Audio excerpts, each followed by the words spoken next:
Welcome back to our series on Islam, where we're learning to bridge the gap between the Quran and the Bible and explain the gospel in terms that a Muslim can relate to, because we're going to use stories from the Quran that are also in the Bible. So let's jump right into it. We're looking at the story of Abraham and Isaac in Genesis chapter 22 in the Bible, or Surah chapter 37, or Surah means chapter, but Surah 37 in the Quran. And the stories are the same in the sense that they both focus on the fact that Abraham's son was saved by a lamb or a ram. So that is what we're going to key in on.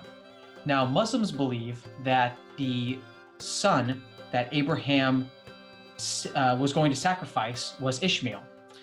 And then Christians and Jews obviously believe that it was Isaac.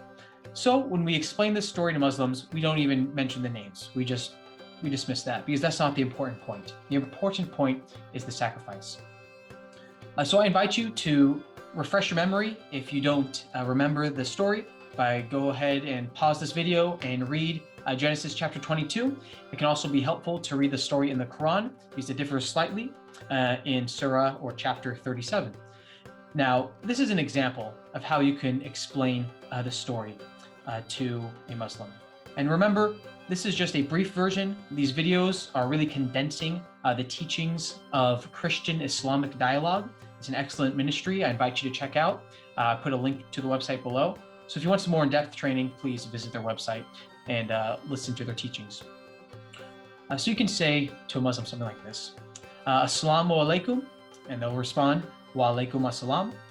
And you could say, my friend, do you know the story of Eid AlAdha? Now, Eid is a Muslim holiday where they commemorate the saving of Abraham's son with the lamb, where they actually sacrifice animals. So every Muslim is going to celebrate Eid if they're serious about their faith. It's one of the most well-known Muslim holidays. So you can ask them, do you know the story behind Eid AlAdha? Or just simply, do you know the story of Sayyidina Ibrahim and his son? Sayyidina is a term of respect that Muslims use before the names of prophets. So you can say that, Sayyidina Ibrahim, or you could just simply say the Prophet Abraham. So do you know the story behind Eid AlAdha? Or do you know the story of Abraham and his son? Notice I don't say Abraham and Ishmael or Abraham and Isaac, I just say Abraham and his son. And most likely they'll say, yes, I know the story. And you can ask them, well, could you tell me about it? What happened? And they will tell you, well, God wanted to test Abraham.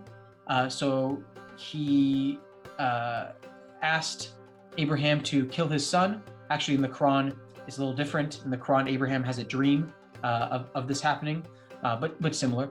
God asked Abraham to sacrifice his son, but he didn't. And usually they stop there. And then you need to help them finish it. And you can say, well, what happened? Well, what did he kill instead of his son? What did he sacrifice instead? And the answer, of course, is the lamb. And they'll probably say, well, it was an animal, it was a sheep, it was a lamb, a ram. And you say, that's right. Now, where did the lamb come from? And in the Quran, as well as Muslim commentators both say this, that the lamb was sent from heaven, actually. And you can point that out to them, that God sent the lamb. Now, that's what we're really focusing on. God sent the lamb. And they'll say, yeah, I remember that. Yep, it's a great story. You could say, yeah, and obviously, God's trying to teach us something. He's teaching us something about sacrifice, because sacrifice comes from the mind of God. It was God's idea to send the lamb to save Abraham's son. In the Quran, it actually says that we ransomed Abraham's son with a great sacrifice. And so point that out to them. You're trying to help them understand that the idea of sacrifice comes from God. This is not something that Christians made up. This is something that was in the mind of God. The reason why we start with this story is because it's in the Quran as well as the Bible. It's easy to remember.